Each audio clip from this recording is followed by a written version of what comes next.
Hi everyone, welcome to Unprepared Adults. I am Natalie. And I'm Pavel. Unprepared Adults is a series about facing life's challenges as a young couple living in New York. So today's episode we're going to talk about how we bought our first car together.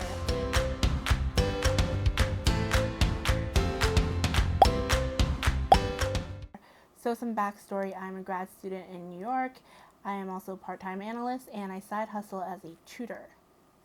And I'm a handyman, so a car is a pretty big necessity for me on a daily basis.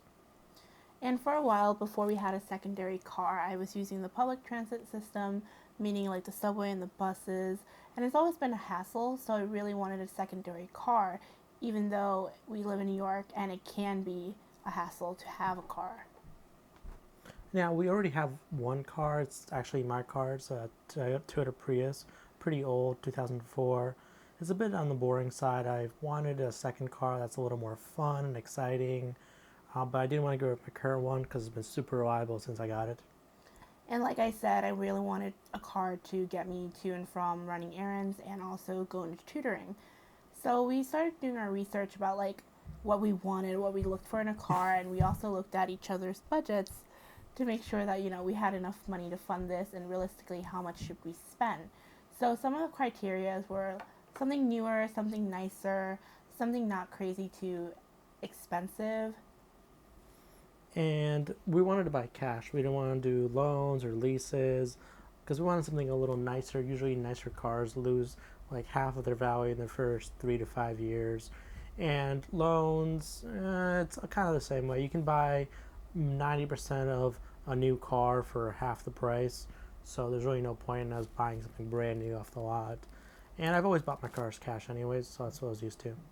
Another reason why we think like loans and leasing, especially as a unmarried couple, is a bad idea, is because again, you're not married. We are not married. We love each other, but we also know that there's a lot more complications with like getting financially involved on paper, getting loan, getting leased together. So to avoid all that, we just decided cash was our best bet.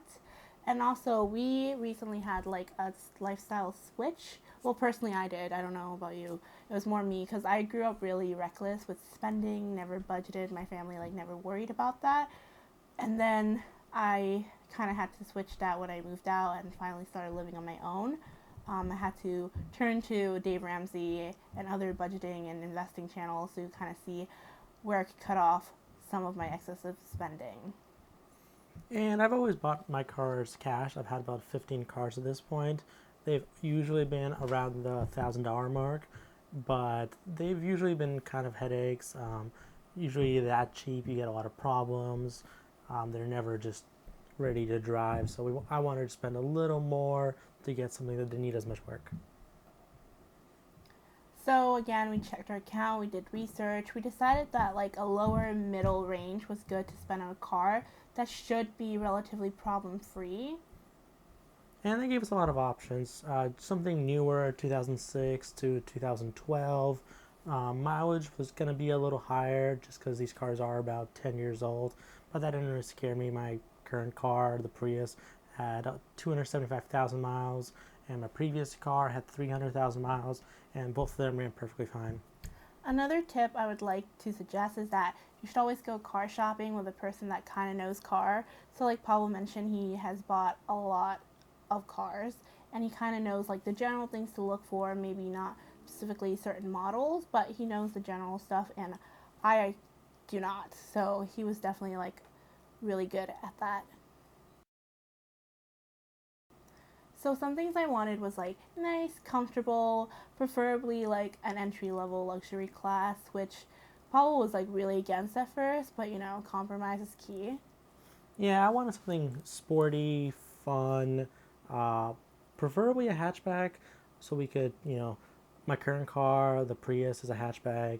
I need to be able to throw my tools in it, a ladder for work, and I wanted to be able to take either car in case it's more convenient than the other one. We have alternate side parking, so if we don't move one of the cars, we want to take the other one. It's a little bit of a less headache, and plus, I just prefer the look of hatchbacks. So initially, I started looking at Ford Focuses, but I decided against it. They had a little too many problems than I was comfortable dealing with. And then I started looking at Volkswagen Golfs. She did not like that at first, actually at all. Well, wait, hold on. I didn't like the golf that he was looking at. It's not that I didn't like golfs, it's just I didn't like the one you were looking at because he was looking on Facebook Marketplace and the seller of this particular golf we're talking about was like some 16-year-old, 17-year-old barber in like these suburbs of like New York, out on the edge of New York City, and he did not look trustable. Like an important part of like buying a car is definitely being able to trust your dealer or the person you're buying it from. And he did not seem like he took good care of the car, and the car was not in the best shape. So when Paul was like, "Let's get this Golf, it's gonna be another one of my project cars," I was like, "No." Yeah, it was pretty rough around the edges and just in general. Definitely needed work. It was supposedly drivable, but yeah, it was gonna be another one of my $1,000 mistakes that ended up being a $3,000 money pit in the end. So instead, I found the Audi A3. It's the same platform as the Golf. It's basically the same car mechanically, so I get the fun little hatchback driving experience that I wanted, and she gets a entry level Audi luxury type of car. So initially we split the cost 50-50 for the car. Another tip is like going to a dealer, definitely make sure you have someone that's willing to negotiate and bargain. I'm definitely more on like the aggressive side, definitely like confrontational, whereas Pablo's not, but he has other great skills. So I definitely was like, wait, I'm not paying this much because it was listed for this much, because there's always like these stupid fees for no Yeah. reason. Like we got our car at a dealership in Jersey, a wholesale dealership, but it was like the only one car of its kind. But there was like some type of dealer fee that was like $600 on top of like whatever, and they wanted to up the price from what it was listed at. So you have to be firm. You have to like be like, no, this is what you listed at. This is all it came with. Like, don't budge on it. Because Paul was like, well, you take what we have in cash and swipe our card.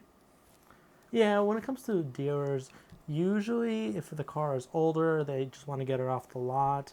If you show up with cash, they'll give you a deal just because the money's right there. They don't have to deal with the paperwork of getting a loan, especially if it's not, over $15,000. Then it's not really worth it for them to go through the trouble. Cash is king at that point. But it was an interesting experience. It was my first time buying from a used car dealer. Um, it wasn't too bad. They were pretty straightforward. I've been to a couple dealers before, and they always seem a little sketchy. There's always more issues with their car than they were willing to tell you. These guys were pretty straightforward. They just wanted it gone. I wanted the car. It took us like 2 hours there, and then we had the car. Yeah. So some other breakdowns of costs that we have to deal with once getting the car: insurance. So Pablo's 25, I'm 23, and I also had two crashes under my belt, which is horrifying and a total stereotype. But I have really high insurance, and he has much lower insurance because he's also a military, and we have USAA. And again, stop that. So, no. So we knew the car needed some work, mostly cosmetic. I would Yeah. say it was mostly like cosmetic work, and we split the parts cost 50-50. Again, I do not know anything about working on cars. Pavel is a mechanic, military, airplane, electrician, whatever he wants to say. So he did all the labor himself once we did get the parts. I ended up paying for car washes during the winter because in New York, I don't know about other states, but in New York we use salt on the road, which contributes to rust, and that's apparently really important, as Pavel has told me. So having car washes for both of our cars during the winter was like a cost we needed to pay. I guess you'll tell them about like the cosmetic work that needed to be done. Yeah, there were a couple issues. There's a pretty big dent in the driver's side door. The door works fine. The window works fine. I knew that going into seeing the car. I was willing to just, eat that. It's not a big deal as long as the car runs fine. Pretty soon after we got it, it got a check engine light. I actually knew about that before I bought it. It was a $30 part. off of eBay. It fixed it. It's been fine ever since. Um, a couple of the door locks started having weird issues, but again, I kind of expected that. It's a 10-year-old German car. I knew there was going to be weird electric gremlins going on there. That's one point I'd like to make clear. If you're buying a car, if you don't want to work in it all the time, get a Toyota, get a Honda, get maybe a Subaru. If you're willing to spend a couple weekends a month fixing a switch or a window motor or just like something that's not really that important, but it's like a creature comfort, then get a German car, get a Volkswagen, get a BMW, get an Audi. Or get a Pavel to fix all that. But German cars can be more finicky. They tend to have electrical problems as they get older. So if you're going to pay someone, wouldn't suggest getting one of those. It's going to cost you way more than the car costs you originally. Another thing that we had to like compromise and kind of budget out, we didn't actually budget anything. My boyfriend loves messing with a perfectly fine car. So when he asked me if he can put a lip on it or change the exhaust or mess with the tune or whatever it's called, he has to like front that himself because like A, I don't agree with having to do all that. B, it doesn't give me any type of extra security or any extra comfort, doesn't check any of my lists. So when he wanted those things done, he has to pay for them himself, and I think that's pretty fair. I mean, like, if I guess I wanted like other stuff in the car, like a Hello Kitty tissue box holder, I would have to front that.